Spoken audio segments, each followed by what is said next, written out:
La Bodega, Filmspiration, La Revista Hispana, Salud America, and Abasto Magazine.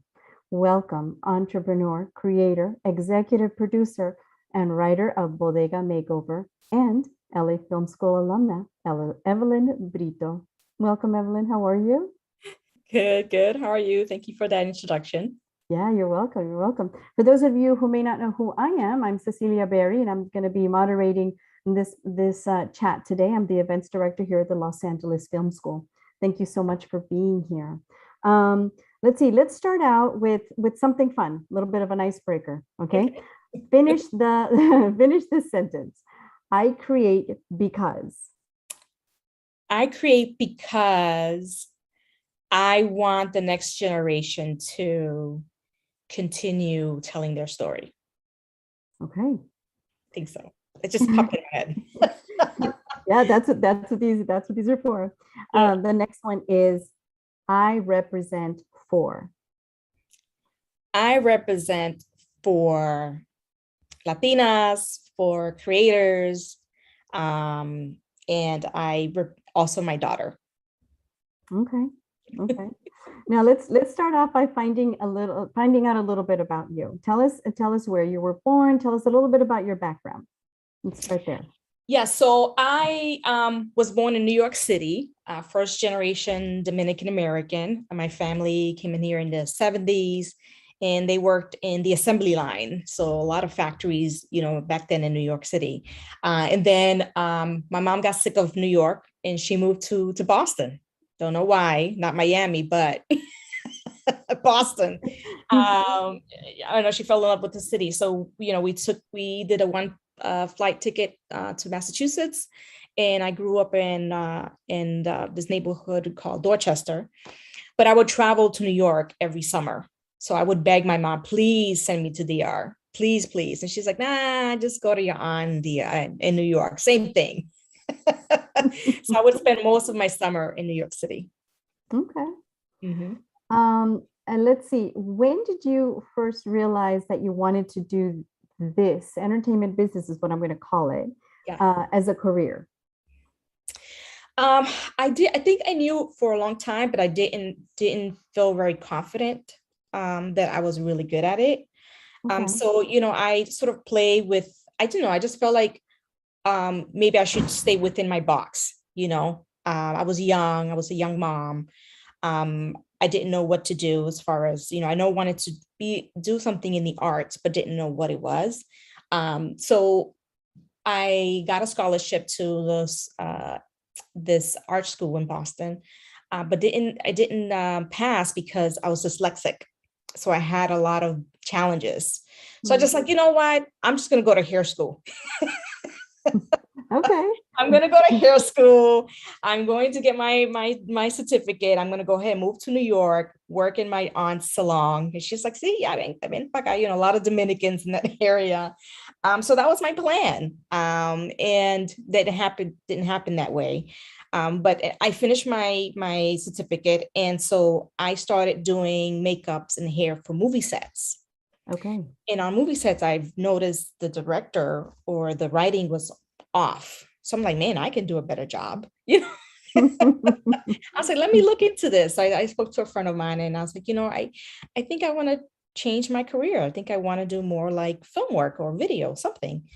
And he said, well, why don't you try public access television? I was like, oh, yeah, your Boston Neighborhood Network. They offer training for filmmakers like yourself who want to just do their own show. So I was like, interesting. So I knew I wanted to produce something, but I didn't know what I wanted to produce. So I was like, let me look at the lineup. And I saw a lot of church shows, a lot of community shows, and a lot of videos. I was like, wow, people need to laugh. So what I did is I created a comedy show. And so I produced a comedy show for 5 years. What I would do is I would go to comedy clubs and I would ask comedians, I say, hey, I'm doing a public access television show called Boom TV. Would you give me permission? Sign here. Would you give me permission to film you. Yeah. And yeah, a lot of them like, hey, I'll give you a copy, because I know a lot of them are upcoming comedians and they don't have sort of like, a reel. I say, hey, it was a good exchange. Okay. But in that opportunity, I was able to meet Mike Epps. I met John Witherspoon. I met Dave Okay. Chappelle. So, that sort of kept me going. And then I just like, I feel like I want to pursue this more. So I signed up to go to the Los Angeles Film School. Oh, that is so great. So how did you're in Boston Yes. and you could have gone anywhere else, right? A little bit closer to home. How did you discover LA film and tell us how you got here to Los Angeles Film School? So I did Googled it. I know I didn't want to attend school in Boston. I know I wanted something where hands-on, somewhere where there's a lot of work, where I can get my hands dirty, right? And LA was it. Plus I had an aunt there, and she's like, oh yeah, so I had a place to stay. And then I went there, and I went in there, and I fell in love with the city. I fell in love with the school. I'm like, yes, this is where I belong. Okay. Okay. So I And made I and made I made the leap. So I did had to leave my son in Boston, his dad, for 2 years. yeah. But he would come and visit me, and I would take him to class. He also was taking classes then, He was huh? also taking classes. Yeah. So, Um, I know the school must have been a lot different than what it is today, but yeah. tell me a little bit about, what were your favorite classes? I mean, did you have any like favorite teachers or favorite classes? And did you take advantage of, maybe using that to discover even, further kind of narrow down what you're doing today? Mhm. I think what I love about the school is that you try different things, right? Because sometimes you have this idea that this is what you want to do. I want to direct. But when you go in there and you try these different one, like, wait, I think I like this better. So when I went in, I knew I wanted to produce, because I've been producing for 5, 6 years on doing the comedy show. But then I was like, oh, maybe I'll try cinematography. I'm like, hey, I've done camera. And then I quickly learned I'm not a cinematographer. Okay. I learned that really quickly. I'm like, I can't change now. And how much you want for that lens? Right.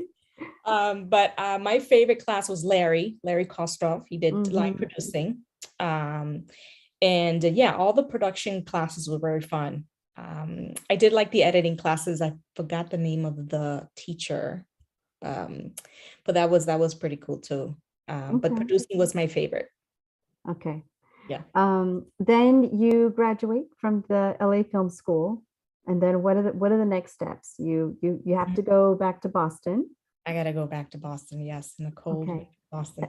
But I gotta tell you, just being in LA, there was a type of culture shock for me, Yeah. because being Latina and being sort of in the East Coast, you're accustomed to be in, like, I grew up with a lot of Puerto Ricans, Cubans. So going to LA, it was definitely a different Latinos, right? Right. Right. Right. Right. Yeah. Yeah. Yeah. No, I that's learned a true. lot about the Guatemalan, because my aunt's husband is from Guatemala. So I learned a lot about Okay. that culture, and I learned about Mexico, and also the language. Some of the language might mean different for Different words mean different things different for, things. Yeah. yes, So I yes. learned, it was definitely a culture shock, but I did take advantage of volunteering different department, um, volunteering in outside projects. So when I was there, I um, worked for Maria Costa. She did a one-woman show called Macho Men and the Women Who Loved Them at the Kodak Theater. So I had an Okay. opportunity to be the stage manager for that. And that was sort of like, I just threw myself in there. Just, if I make mistake, I have somebody there who can Okay. correct me. Yeah, yeah. And Uh, how did you discover some of these opportunities to do free work, but of course it would enhance what you were doing.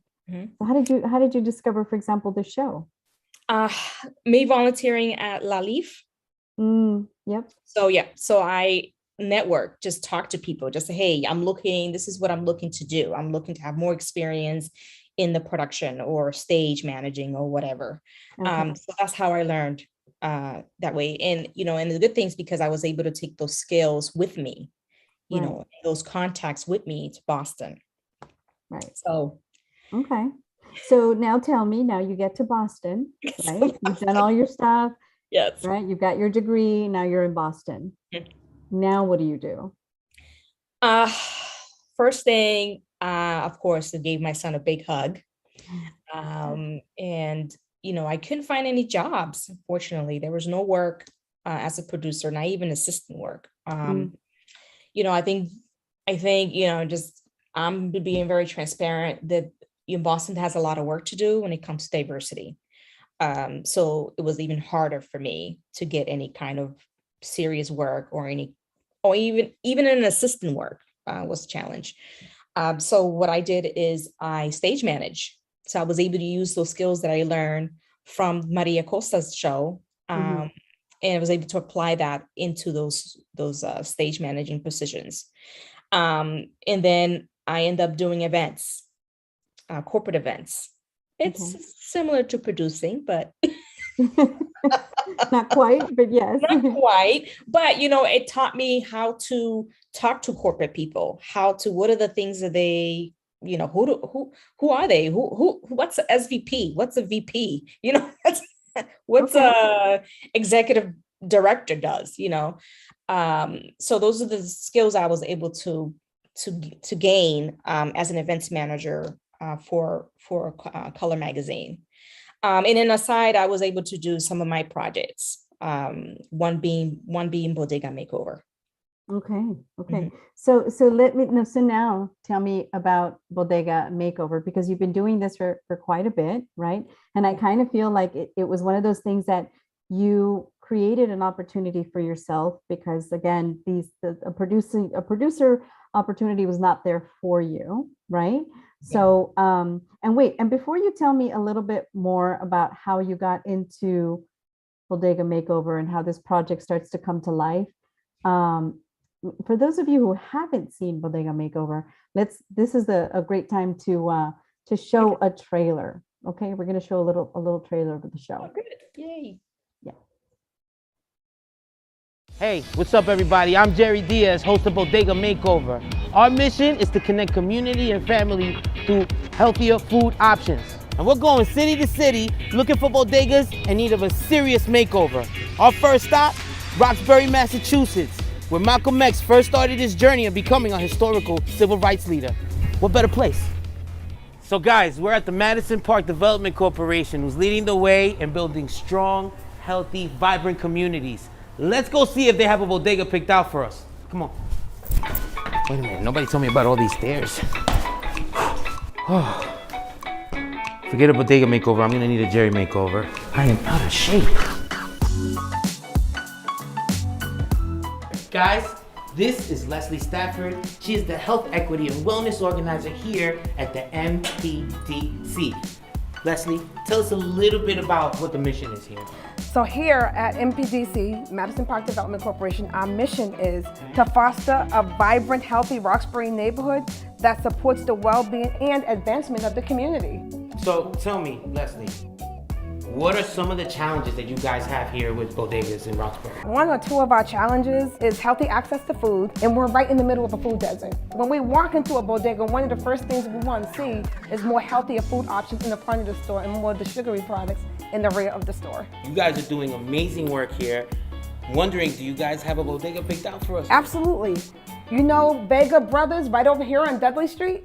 What's up, man? I'm Jerry from Bodega Makeover. Hi, how you doing, Javier? Nice to meet you. Yeah, man. Congrats on the makeover. So tell me, why are we here? Why do we need a makeover? That was a trailer from one of the latest shows from Bodega Makeover. Now tell us a little bit more about what Bodega Makeover is. I think people got a chance to see, hopefully get a clue as to what this is. But tell us about the project. Tell us how you got started. Want to hear about that? Yeah, so bodegas, I mean, they're named differently in every community. So, in California, you guys call them what, tienditas, right? Right, la tiendita. Yeah. Tienditas. In Florida, they call them mercados. So, and we call it here bodegas. So, they're dear and to our community. They're like the heartbeat of the community, pretty much. You go there for anything, chisme, a job, hey, let me get groceries, I'll pay you later, kind of thing. We call them fiao. Or what is it? The like a layaway layaway. type of thing. Layaway, yeah. You get the product, pay later. Right, exactly. Yeah. So, I, as a producer, I wanted to do something that, that I know. And the idea came, it was a little weird, not weird, but it was my daughter, actually. That's how the idea sparked, because she was into vegetables. Who knew? She wanted raw carrots, peppers. Peppers are her favorite, red peppers. So when I moved into this community in Boston, that was the first thing I did. I unpacked everything and I was like, okay, let's just go to the store and get you some peppers. So I went to 3 different stores and I couldn't find any. The third bodega, they had fruits and vegetables, but it was rotten. And because the refrigerator wasn't working. So I asked the owner, I was like, what's going on? And it's sort of the same story, it's a used refrigerator. I can't afford to fix it. And I left out of there with my 3-year-old screaming for peppers. I want peppers. And no peppers. Peppers. I'm like, So I had to take the bus to a grocery store, 30-minute bus ride with a crying 3-year-old. And in my head, I'm thinking, what is going on? Why does this person why is the refrigerator is broken? Why do I have to travel all this way just to get peppers for my 3-year-old? And that bodega needs a makeover. And that's when the light bulb came. I'm like, wait. That's great. Oh my gosh, I love that. Would be a great show. Why not? And guess who I called? I called Larry. And I said, Larry, listen, I have an idea. What do you think? He said, kid, you got it. He says, because he told me, he says, write what you know. He says, is this what you mean? He says, yes. Write what you know. Write what you know. Yeah, and that's how it got started. He was actually my first person I pitched to. And he says, go for it. And so I did my research. I found out that, this is not a problem in Boston. It's a problem everywhere. I discovered what a food desert is, what a food swamp is. We tend to normalize it. We think, it's part of our DNA. Where my mom is diabetic, I'm gonna be diabetic because it's just how it is, and it's not. And just educating myself on sort of that healthy eating and what's going on in the community, and why bodegas made a switch, why they're not selling healthy foods, because at the end of the day, they're running a business. They are purchasing what people buy. If you go to the store and you're buying Doritos, guess what they're going to keep buying? They're going to keep purchasing Doritos because you keep buying them. Right. And sort of that educational piece was missing. Okay. And so, I did my treatment. I'm like, this is going to be hot pancakes. People are going to just buy it because it's a Latino show. And, this is what we need in the community. And so I took it and I went to Hollywood. Right. I went not too far from the film school. So I was part of NALIP. And NALIP had NALIP means the National Association of Latinos Independent Producers. They had like a pitch thing, like speed dating, but pitch dating kind of thing. Okay. Where you pitch networks. Yeah. And great opportunity. I would recommend anybody to do this. But they loved the concept. They just thought it was too wholesome. They just thought it was, I guess, they think maybe I should include like a novela, like a novela with bodega kind of thing. And I'm like, that's not where I'm going for here. Because maybe, was it the time that all the reality shows had all the, that kind of drama that goes behind every show that you would see anywhere that was like a docuseries, right?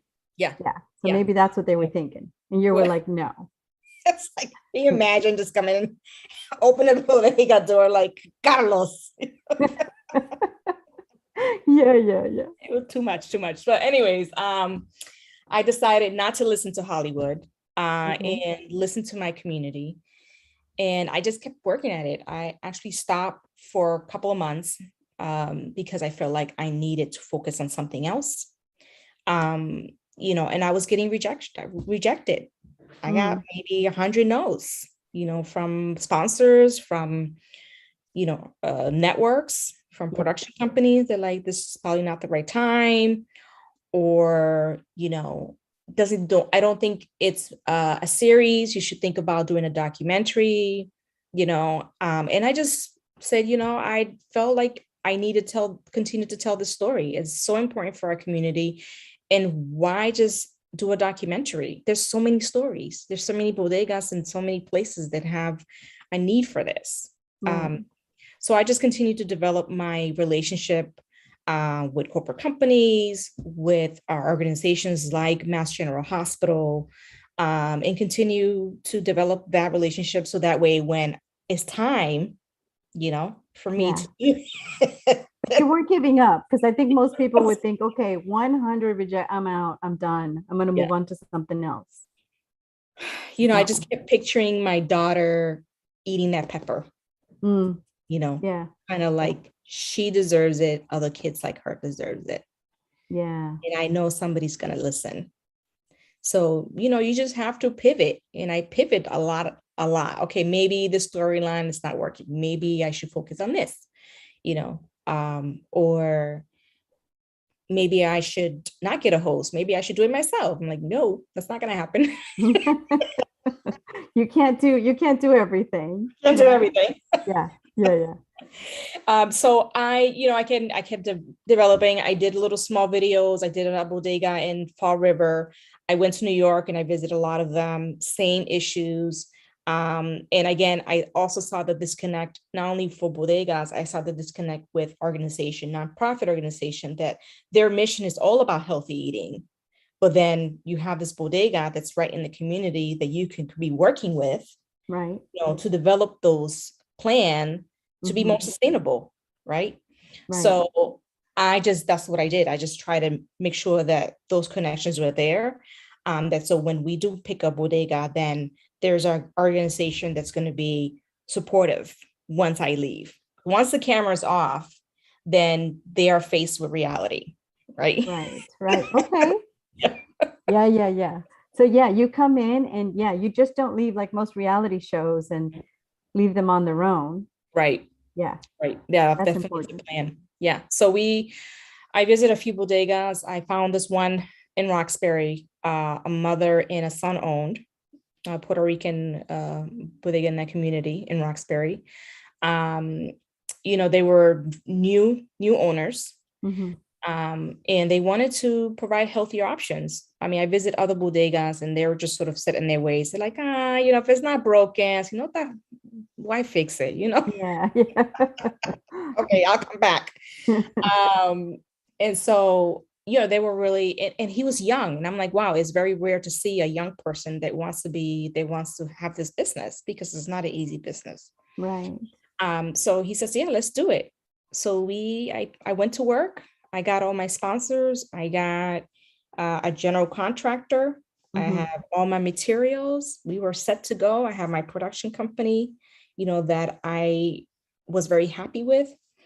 And I said, yeah, well, we're done. We're good. We can start in April. And then, COVID hit. Oh, yeah. Yeah. Like with everyone else, it's just, stops. Out the window. So I lost all my free materials, and I also lost the general contractor. So I was not a very happy camper, but I rather be safe, follow the guidelines, of course. And I just waited. I waited until we felt like, okay, we need to do something before it gets worse. Right. So that's what we did. We decided just to go ahead and go for it. I opened a crowdfunding campaign because I was short 10,000. And that paid for materials and also paid for the labor and the licensing. Okay. So I end up wearing the general contractor's hat. You got to do what you got to do. You gotta do what you gotta do. I had a friend who knew about construction. Yeah. He knew exactly. This is because me and the bodega owner was like, no, we gotta do the floor. I'm like, no, I think the walls first. No, I think the floor. And then, so we needed like that guidance, you know, and Yeah. he was able to walk us through it. And I was negotiating, and that's how we end up doing it. Wow. Okay. But you had done other smaller, what is it, shows around other bodegas. Am I right? Yes, highlights, but not an actual makeover. Okay. Because again, you know, it was a challenge for me to get those sponsorship, because it wasn't I can't raise, you know, 45,000 on crowdfunding. That's just gonna take me a long time. Right. So I needed sponsors to help me make this a reality. And I was able to get some great sponsors that not only helped me supported the project, but also continue to support it. Right. Okay. And then from here, you've got some other ones lined up now because you've got your sponsors, and you'll continue this hopefully to make over more bodegas. So next time we speak, it'll be, I don't know what, 5 more? 5 or 6. Yeah, right. Okay. Yeah, I love your tenacity though. I mean, I remember when you were a student, and I remember you always having this great energy nonstop and just going after whatever the goal was that was in front of you at the time. Yeah. And I think, it shows now. You're here, you're doing this, you haven't stopped. This is what you want to do. And I think it's something that's really important for the community. So I love that you're doing this, and hopefully it'll just continue to others will see it, and then they'll understand what's going on, and they'll want to participate with this, so that's awesome. Sure. Thank you. Yeah. Yeah. And I mean, you have to take the good and the bad with it. Whatever project you're doing, you have to say, okay, see the big picture, know where the end goal is. But I think what's more fun is just the journey, journey of trying to figure it out. Like, oh my God, I lost all my materials. Where am I going to get wood from? Right. Yeah. And continue to be creative. Hopefully something, one door closes, another one opens, right? One opens, exactly. There you go. So we're talking about bodegas, and now I got to ask you, all of a sudden, I follow you, of course, on Pinterest, Instagram. Yeah. And all of a sudden I see you with at a premiere of In the Heights, and you're there with Luis Miranda. Mm-hmm. That was great. Now tell me a little bit about that, and tell for those who don't know who Luis Miranda is. Tell everybody who Luis Miranda is, and why it was so important and so great when I saw that you were there watching In the Heights, and what that connection is. Yes, I love it. Thank you so much. I mean, Luis Miranda, you got to Google him. He just has a documentary on HBO called Siempre Luis. Talks about his journey in the political field, as well as his contribution to the arts in Puerto Rico. So he gets it, and he gets the show. He's just like, I get it, So we got invited to go see the premiere in the Heights, in the Heights, in Washington Heights. Oh, that is so great. When I went in there, I'm like, oh my God, my peoples. Yeah. You took your daughter, right? I took my daughter, yes.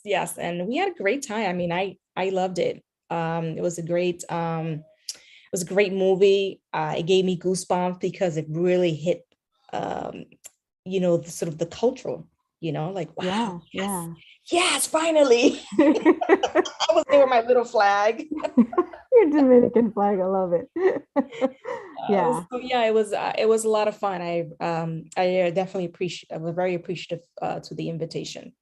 Yeah, and it was great because I was watching it. I know what you were doing, and then to see what's happening in the movie as well. I don't want to give away too many spoilers if you guys haven't seen In the Heights, but it's the community that's around the bodega and how important that is to the community, does it have a transformation at the end, and what is that? Again, I'm not going to speak to that, but I just remember thinking, okay, what a great correlation to what you're doing as well. It was just kind of totally in sync, I'm gonna say, right? Yes, and no, it's true, because when you're actually doing something that's very similar, my advice is to also check out people who actually align with what you're doing. Mm-hmm. Right. So like with the Bodega Makeover in the Heights, perfect alignment. Right. So watch it, support it, because you have to start building your village Okay. connections. I have some more questions, but I'm gonna, usually we leave the questions of the students or people that are on Facebook asking questions. And we leave those to the, last part of the show, but I'm gonna do something different here, and I'm gonna include one of the questions. Okay. Right. It says the singer Jenny, how can we get store owners connected to this resource? Store owners to get resources. For the Bodega project. Yeah. Yeah. I always love to hear stories. Please, have them go to my website, my Bodega Makeover. I'm always looking for the next stories. So I think what we want to be able to do with this project is to start a movement, any kind of movement. It can be a nonprofit organization that really, see like what we've done, and maybe incorporate it within their offering. Maybe they'll have a better program for bodegas. Maybe there will be a scholarship, not a scholarship, but a grant for small businesses, because a lot of them, there's not a lot of options. And a lot of they don't qualify for a lot of those loans, or those COVID. I mean, there's for COVID-19 loans for small businesses, a lot of bodegas missed out because they're not qualified. So, I hope that this sparks some kind of change in that. That's the goal. Wow, Evelyn, I didn't know that they didn't qualify. That's kind of sad. Yeah. It's too bad. I was also going to ask this question, but here's another question from Facebook. What are the first steps to becoming an executive producer? So many steps. Name one. I think for an executive producer, you have to figure out, okay, for me, I was like, okay, how am I going to pay for this? Where am I going to get the funding? And you also have to think like a business person, at the end of the day, you have to talk to your accountant, you have to make sure that you pay everyone. Yeah. And so, I would say, hire smart people. So that's what I did. I knew that I needed to hire another producer. And I hired this great production company, Anna One Street Productions, and they got the project. They were like, okay. And my job was to make sure that everything was funded. Got it. And I know that you're in Boston, so this might be, I don't know if you've had any opportunity to meet any other LA Film School alumni out there and had a chance to work with them, but I'm asking a kind of a far-fetched question, because I know that LA might be a little bit easier to do that than out there, but thought I'd ask it anyway. No, not here. No. I know when I was in LA, I did produce a few projects for some of the students. But yeah, no, I wish, but no one's coming here. I think I'm the only one that came back. Okay, well, we're going to put it out there that if there's any LA Film School or LA Recording School student, that alumni, I should say, who are living out there, you got to connect with Evelyn. Yes. And especially if you're Latino, Hispanic, Dominican, Caribbean. Right? Just connect with Evelyn. She's a lot of fun. She's a smart lady, but she's also a lot of fun. Okay, let me get to the next one then. Here I've got another question. Did you need money up front, or were you able to negotiate back-end deals when starting your crews and projects? Ooh. Front money, yes. I did put in some of my own money for this project for sure. A lot of negotiation with the contractors for like flooring or the painters. They're like, they'll come in, they're like, oh yeah, $1,500. I'm like, I have 800. That's how much I got. Yeah. And so with my crew, so we did with some a barter agreement. So for example, Vita Coco, they were like, okay, we'll promote it. We'll give them a copy of the video, and then they will promote Bodega Makeover, but they will also support the bodega owner as far as purchasing Vita Coco. So they'll give them a good price, wholesale price. So I was able to negotiate with some of the what do you call it? The food, like Vita vendors? Coco. Yeah, the vendors. Yes, sorry. Okay. And so, yeah. I mean, my production crew, I was lucky. I met Rui from Anawan Street Production on LinkedIn. He reached out to me. He was like, "Oh, look at this Cape Verdean with curly hair and last name Brito." And I was like, "Nope, sorry, I'm Dominican." People think I'm Cape Verdean here all the time. So we started talking, and I really sort of liked their projects, and they love Bodega Makeover. They were willing to negotiate with me. I really wanted to hire them because A, they were smart people. Two, they were, it was a company that's a black and brown owned company. And I really wanted the community to see themselves.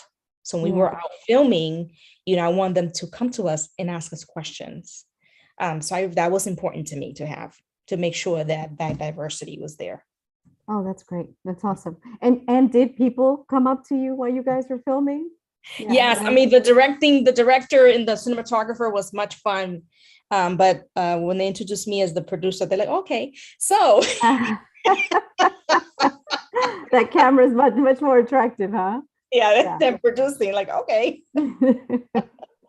They just don't get it, Evelyn. They don't get that, I'm fine with it. A little heartbroken, but I'm okay. Yeah. No, I think, I mean, all the positions are so important, but to be an executive producer, you're wearing a lot of hats, and and without you, most of the time stuff doesn't get done. That's what executive producers do. They make things happen. They make the magic happen. Yes. And they align themselves with people that can make things happen. Yeah. And some people think, they have this assumption that executive producers are bossy and rude and mean. It's not. I mean, not on a Tuesday. No, just kidding. Maybe on a Monday. No. Monday probably. But I have to adapt and work with them. And your strength, and okay, you're a good fit for this. You're a good fit for that. So as an executive producer, you have to sort of look for those talents. Right. And do they expect you to be the executive producer? Do you know what I mean? Like, you come in with the crew, and are they thinking, oh no, you're the talent? Because, right? Are they expecting you to be the executive producer? I think there's definitely a level of respect, that we have for each other. But there are times where I say stuff, they were like, no, that's not gonna work, Yeah. I'll have my blue sky, and they're like, how are we gonna make this happen? So you need somebody like that. You need somebody who's it's gonna be like Larry, who's not gonna sugarcoat everything, who's gonna be honest. And if you're wrong, then you have to, like, okay, you're right. You have to be open to that. You can't be just like, oh, this is the way I want it, this is how it's done. You have to be open to people's ideas. But also keep in mind that you have your big picture to fill, because at the end, mine was to get this bodega made over, but not only that, but also have the community involved in it. We just didn't just made it over. We made sure that we had those surveys, we had the community's input.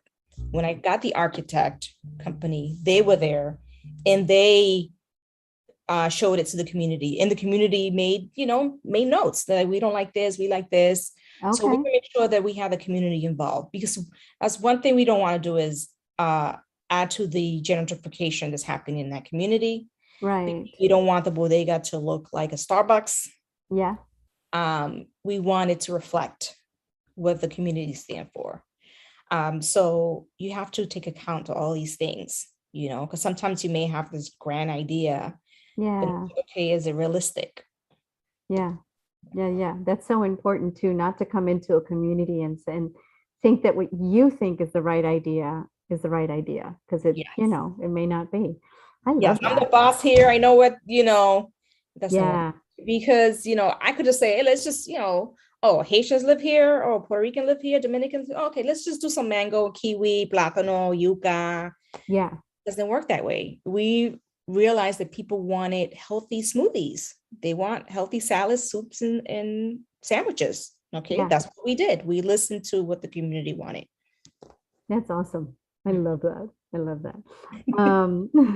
Let's see. I've got another question. And then it says, and as an executive producer, did you have a creative differences with your crew? And if so, how did you work that through, or how did you work it out? Or did you? You know, yes, no, we definitely had some creative differences. I think that again, when you're picking your crew, there has to be a certain level of course, respect, but also expectations. So when you're an EP, you need to set that tone, you know. So with this production company, I would have said, hey, listen, we're wearing too many hats, or I'm wearing too many hats. Let me know when I'm going astray. Let me know when I'm going out of, let me know when you feel like I'm getting weak on this, like, you know, I don't think I can make this happen, you know. So I think I was lucky in that sense that I found a crew. They were like, you know, you're doing the right thing. You know, we have everything here in place. We're just missing this piece. Because sometimes when you're missing a piece, you're like, oh my God, this is never going to happen. You know? Yeah. I'm laughing because yeah, it's so true. Yeah. So, you know, you have to have, and there are times where they suggested something. I'm like, no, I stuck to my guns. I feel like this contributes to the story. And this is why. You can't just like, hey, listen, I want this area shot to do all this thing. Why? Right. So when you're suggesting something, you make sure you have a backup. Okay. You know, if you're saying, okay, I want this area shot because I want to illustrate blah, blah, blah, blah, blah. Right. Not because you think it's a cool shot. Not because you said so. Not because. Okay. Okay. Let's see. So what are your favorite parts of the creative process? Like what do you have the most fun with? I have a lot of fun, the writing piece. Yeah, creating the stories, talking to people in the community when I did the bodega, listening to them. I think that was the fun part. And also to the ending. Like Donna's done, like we clear, bodega looks beautiful. We're inviting all these people. Yeah. You know, because sometimes you have to sort of like you know, make it a little big, you know, celebrate it. You know, I did this, I finished this, let's do a ribbon cutting, because I could have just said, oh yeah, let's just end it here.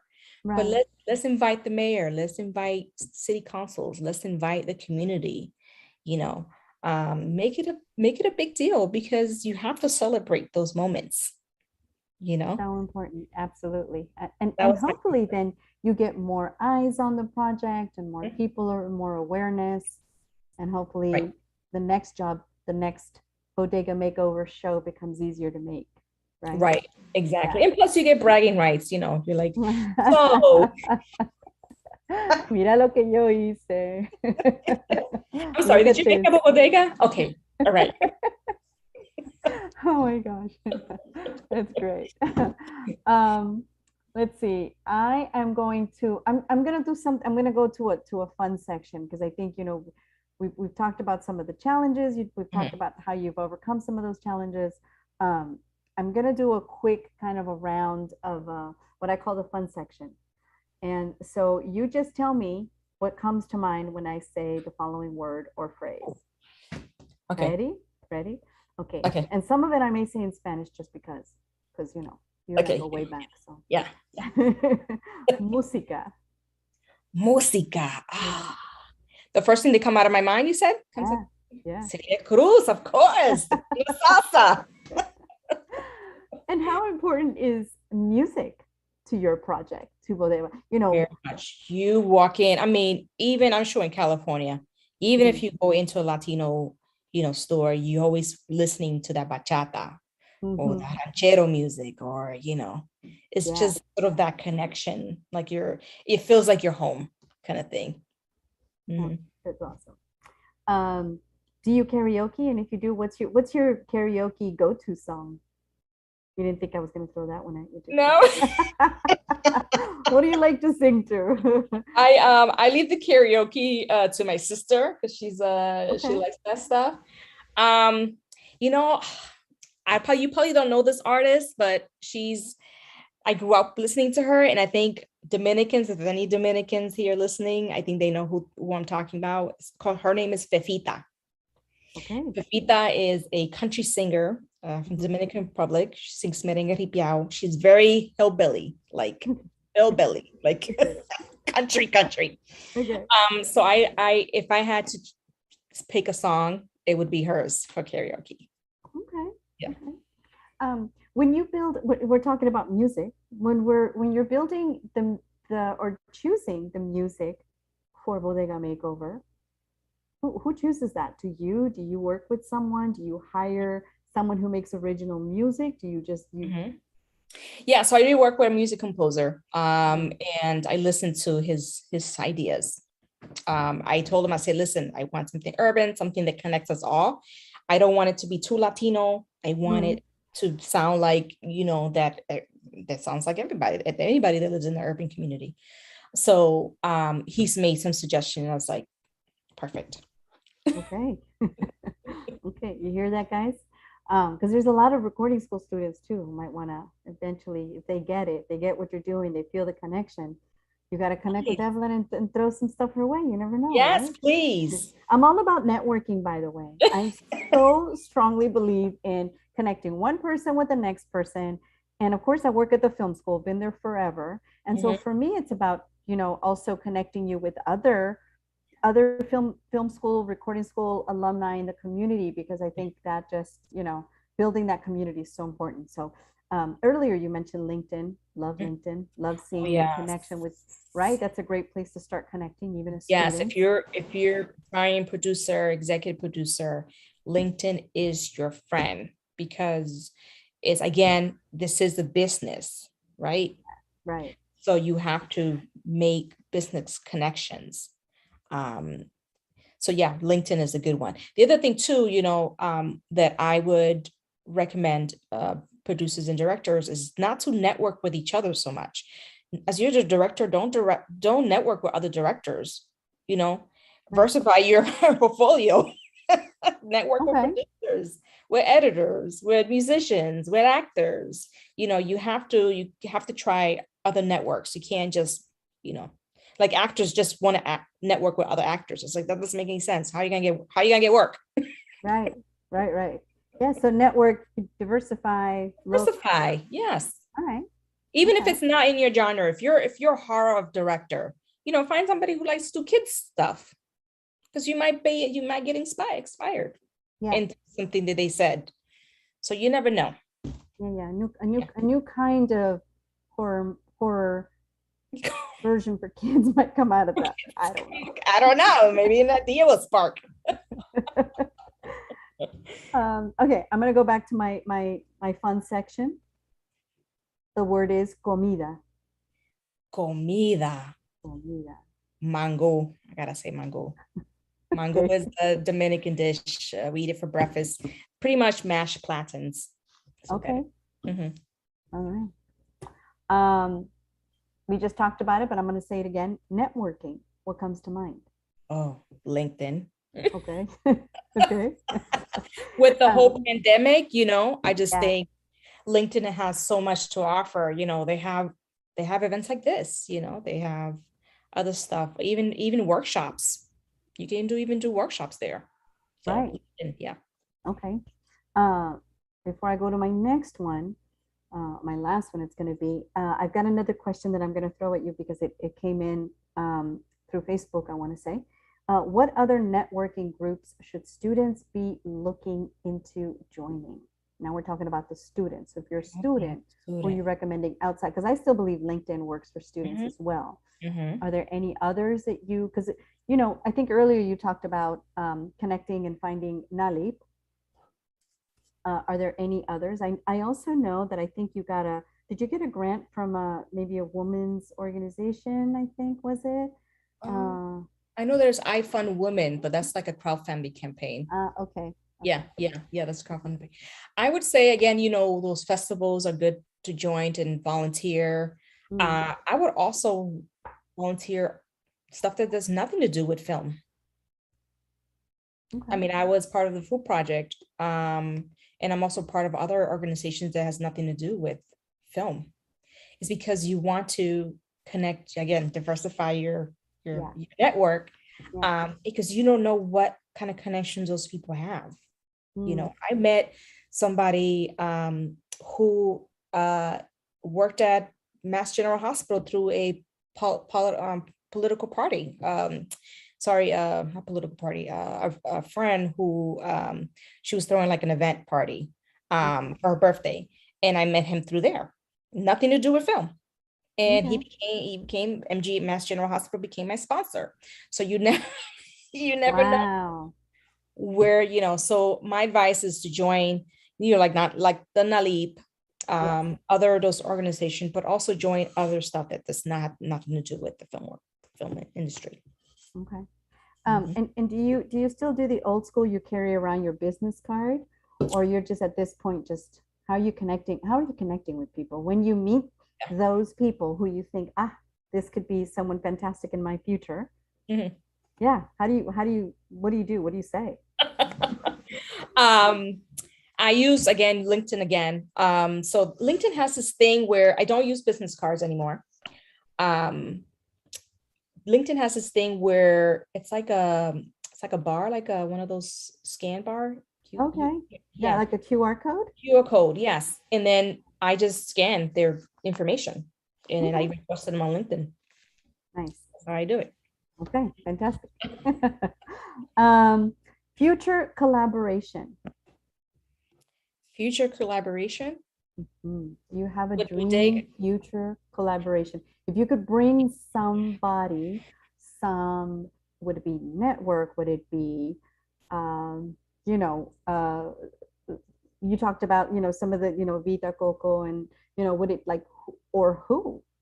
Or is there anyone that you think, man, if I could bring somebody into this, who would it be? Into this project? I have somebody that I brought into the project for Bodega Makeover, but I can't say right now. Okay. Another conversation, another topic. Okay. I would love to work with Eva Longoria. Yeah, her. Oh my God, she's amazing. If I can, I don't know, be in the same room with her, watch her direct. I don't know. That would be a dream come true for me. Okay. Yeah, I think she's done amazing things, and I think she continued to support Latino content. And Zoe Aldana too. She's another one who I would love to collaborate with something. She's awesome. Yeah. Do you have a motto that you live by? A motto? Do the hard stuff first. Okay. Yeah. You know, as an executive producer, one of the things that I don't find fun is math. I mean, math, you know, just balancing my books. I'm like, oh, I got to deal with finance, you know, but you just get it over with, you know, just do the hard things, something that you don't want to do it, just do it first. Okay. And then do the fun stuff. Yeah. That makes sense. I like that. That makes sense. And kind of going into our final questions. Mm-hmm. What would you say to people who are afraid to fail? Afraid to fail, that is a good thing, because failing brings new growth. You know, you learn a lot about yourself. You learn a lot about people. I mean, again, I had my over 100 rejection for Bodega Makeover. Was that a fail? I can probably feel it was a fail. I was very emotional. Yeah. But I learned from it. I didn't take it personal. I said, okay, maybe not at this time. People that said maybe, I said, okay, I'm gonna put you on my list. I'll call you next year. That's the way to do it. That's right. That's the way to do it. Yeah. And just pivot. I think failing is a good thing. It's a good thing. Okay. So don't fear. Don't fear it. Fail. Yeah. If you're gonna fail gracefully. What's next for you? I am working on 2 other projects. I can't say right now. And I'm also producing for Anna Wants Reproduction, that production company that I hired. Okay. Again, building your village, right? Because I want to continue to produce. And how can I produce is to network and to collaborate. So I'm now collaborating with Anna Wants Reproduction, and I'm producing some of their work. And just keep doing it that way. Just produce as much as I can. No, okay. I love that. Okay. Not to just you're not stopping the work. That continues. Work continue, yes. But I do have 2 passion projects that I'm working on. But can't reveal yet. Coming soon. Okay. Well, you have to tell us, and then we'll put it in the newsletter, and then Yes. we'll share with everybody. Yes. Okay. And finally, we'll kind of leave with this note. How important is it? How important is representation Oh for God. you? And for the future, you have a daughter. What do you hope to see in a few years, not in 10 years, not in 20, in a few years? What would be fantastic if, in terms of representation, that could happen? What would it be? Oh my God. If I had the magic wand, I think representation matters. I think, not only representation, but also becoming allies. I'm part of an Asian group here in Boston. Just again, venturing out and looking at other ways so you can support other cultural, right? Other people that are different from you. Yeah. I think that's really important. Because again, the representation, it does matter, and share things. If I see something that is, my Asian brother who was directed a film, I'm going to share that because I feel like his voice matter. And I think I wish people would do more of that, not stay within their box, like, oh, I'm Latina, I'm just going to promote Latino stuff. It doesn't work that way. Yeah.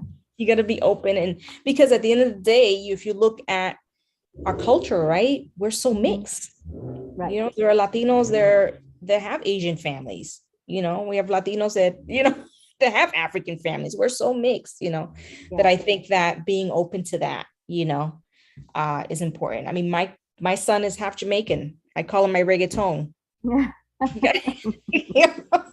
Yeah. So I wish also, I also wish that Latinos who are in sort of the high position send the ladder down. Yeah. There's so much, they have so much power there that they can make a serious change if they stick together. And also, and it's also very challenging for us as Latinos because we're this big umbrella, right? And within the umbrella, we have these little subgroups, like people Latinos all in one room. Guess what's going to happen? We're going to divide within ourselves, right? Los dominicanos van a estar allá, los mexicanos van a estar allá. It's like, what the? Yeah, that happens a lot, doesn't it? Yes. Yeah, and I feel like we have a lot of work to do, as far as collectively, as Latinos, we have a lot of work to do. And it can't just be, that's why I love about even LaGloria. She's not directing just Mexican films. She's directing other stuff, right? So I think that's important, that we need to support. And then I would also like to see more Afro-Latinos representation. Yeah. That's Latino important as well. Mm-hmm. That's awesome. Yeah. Evelyn, our time has come. No. Only 8 I loved o'clock. chatting with you and catching up with you. I personally have to say, I love the work that you're doing.